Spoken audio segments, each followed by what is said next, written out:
Let's jump into this next story we have from NBC. I see people are super chatting about this. U.S. Marshals Service suffers major security breach that compromises sensitive information, senior law enforcement officials say. The incident did not involve the database involving witness security program, blah, blah, blah. But they're going to say sensitive information. The affected system contains law enforcement sensitive info, including returns from legal process administrative information, personally identifiable information pertaining to subjects of USMS investigations, third parties, and certain USMS employees. Wade said the incident occurred February 17th when the Marshals Service discovered a ransomware and data exfiltration event affecting a standalone USMS system. It's got me thinking, in the event of war with China, you know what I think they're going to do? I think they're going to release everybody's private info. You think China will, you say? I mean, maybe China, somebody. But one of the most powerful cyber attacks you can do is not a nuclear. One of the most powerful acts of war would not be a surveillance balloon or even a bomb. It would be taking everybody's data and publishing it. Yeah. People would, we've talked about this before. A lot of people said that when the Soviet Union fell and like everyone's secret files got released, everyone just agreed to shut up and not bring it up because everybody had bad stuff in there. Yeah. But it's going to get crazy when some leftist teachers' DMs get released and they're saying a whole bunch of racial slurs. It's going to be nuts. So I was seeing this story and I'm just thinking about to what extent are some of these cyber attacks acts of war? Think about it okay, so maybe it's embarrassing if someone publishes your web browser history or something, right? But what if a foreign nation publishes all the criminal court proceedings and all the communications from investigators, just completely disrupting our legal system? Especially if they weave in falsehoods within these huge dumps of truths.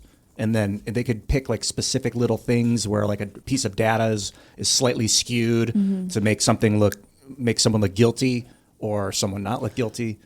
I find myself imagining when you get those calls, it's like, we want to call you by your extended warranty. Like, what if they stole everyone's data, they leak it, and then you just bombard every communication system so there's no way to get actual information across? I know it sounds a little bit ridiculous, but if you made it so that no one wanted to pick up their phone, no one wanted to, check their email, no one wanted to communicate with you at all, they couldn't trust that their identity hadn't been stolen. I mean, it would be chaotic. But it's not about your identity being stolen. Those phone calls can serve two purposes. The first is, my phone rings. I think I got like 7 scam calls today. It's like scam likely, just endless. And then I get voicemails that are just in Mandarin.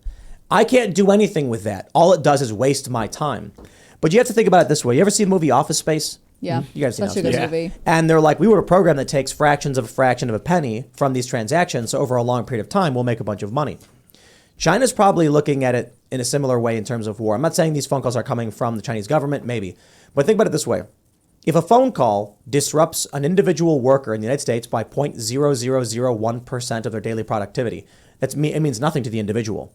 But as a collective, the entirety of the United States, that could be seriously damaging. Right. It could stack up to the point where all of that, it's like strapping a weight to the ankle of the American economy. They are slowing us down. The other thing is, if people actually answer the phone and it's calling about your extended warranty and they give in to these scams and give money away, now they're actually stealing resources they can then use in their war effort. Mm-hmm. Yeah. You shoot a $400,000 missile at a balloon and you wasted $400,000. But if you spend... It wasn't way more than that? It was per missile, I think. Oh, okay. And they shot 2, so it was $800,000 total. But well, all right. But yeah, you spend $800,000 on missiles, or you spend $800,000 putting together some algorithm and what's your cost? Your knock cost out the internet. Is the data, basically. Yeah. That's your only cost, and it can just run in the background. When the U.S. has whatever you want. Right? When the U.S. has the internet knocked out, we all go, oh, geez, the internet's out. But how much economic activity is disrupted by that, slowing the U.S. growth and allowing, and then China carries on, is nothing happening. This happened in Canada last year. There was a big internet outage. One of the telecommunication companies went down, and it was not just workers, but also bus systems, because all of the bus passes are hooked up to the internet, so you can't get anywhere. I mean, it went on for like the outage was, I think, 24, maybe over that. And the chaos that ensued, it took a long time. It took several weeks to recover from, because the city was just not prepared to lose the internet. And with China stealing and releasing data, in particular, it's challenging to think about because you just don't know how much data has been released and collected by China. I mean, I know we saw it was like 26 states now have specifically banned TikTok on government issued devices and government networks because part of TikTok's policies is that it collects not just information on your phone, but also your browsing history and on your keystrokes and all of these things. Like if you had that, but you were a government worker and so you were on the DMV Wi-Fi, and so you have all of this information and you've been looking up different things for people, like that's a lot of very sensitive data that's just sitting in this app's purview to swipe. China, if you're listening, name your price for Eric Swalwell's browser history.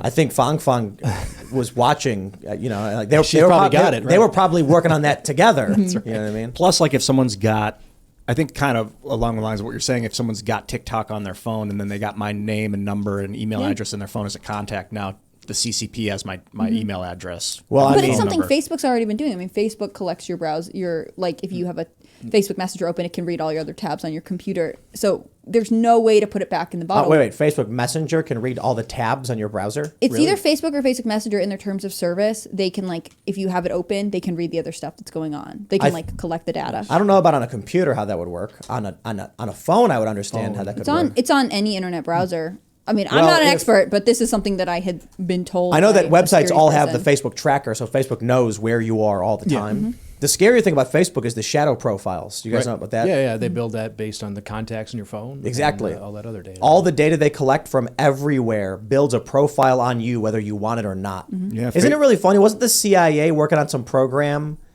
about tracking the life of every single person, and then they canceled the program, and then Facebook launched around the same time? Literally like the same time. Yeah. This fun goofy guy? Yeah, what was that called? I think the people in the chat will know that the CIA or something was working on some program called like Life Track or something like that. Mm-hmm. And they wanted to create profiles on everybody, and then all of a sudden they just canceled the program. Then Facebook starts. It's like somebody probably went to the boss and said, why are we going to do all this work tracking people when we can just convince them to do it for us? Yeah. They'll beg us to post their photos and share. Do you feel like we're on the defensive? They're saying there's a security breach. LifeLog, NSA LifeLog, is that what it was called? That's kind of crazy. You're a security guy. Do you feel like we're on the defensive with this? Like DARPA we are LifeLog. reacting to someone collecting our data as opposed to actively securing it? Yeah, I think part of that's a product of when you got into the tech age. I mean, I'm 37, so I had a phone when I was 12, but I wasn't allowed to use it unless it was an emergency. And phone plans at that time had 500 texts a month, and so it was just a different age. But I'm kind of like a Bitcoin guy, and so there's a whole segment of the Bitcoin industry that's really into the security side of it, and so it just depends on how you started, right? Like people, once you start going down a path, you're unlikely to shift. Mm-hmm. So people who have started using technology before thinking about security as being something that they should think about are probably unlikely, or in some cases it's not even really possible for them to go all the way back to square one and build security from the ground up. Like if you're doing 10 things that are unsecure and then you decide, well, I'm going to start taking security seriously, well, it's probably already too late. Unless you're going to get a new phone number, you're going to completely get rid of anything that you used prior, and you're going to start from scratch. So I think your average person is just very unlikely to do that. So you have to think about, where does it make the most sense? Like, so for me, when I got into Bitcoin, I was kind of a neophyte in it at the very beginning. I was just paying attention to what was popular in the media. And then I actually went to a Bitcoin, a conference called Guns and Bitcoin last year, and started talking. I mean, I was the dumbest guy in the room. Honestly, these guys were some of the smartest people I've ever been around. But it was funny how much we had in common with them, which was kind of the point of the conference. It was a lot about 3D printing guns and Bitcoin and self-sovereignty, and two different groups looking at the same problem from a different perspective. And so thinking about, okay, well, if you're going to have your own Bitcoin, are you really in control of it? Do you know your keys? Are you connected to your own node? Do you have a secure wallet? So in that case, yeah, like I'm pretty confident that I've done the right things in that one area of my life. But are there a bunch of other ways that I'm probably deficient from a security perspective? Yeah, well, probably, and the majority of know. people, like you're saying, just sure. never think about. I mean, like in the gun community, a big thing has been like we know that Facebook and Instagram and the tech companies are developing ways to pull the serial number off of photos of guns. So if you take a photo of a gun and they can see the serial number, they are digitizing that just like you do character recognition, OCR.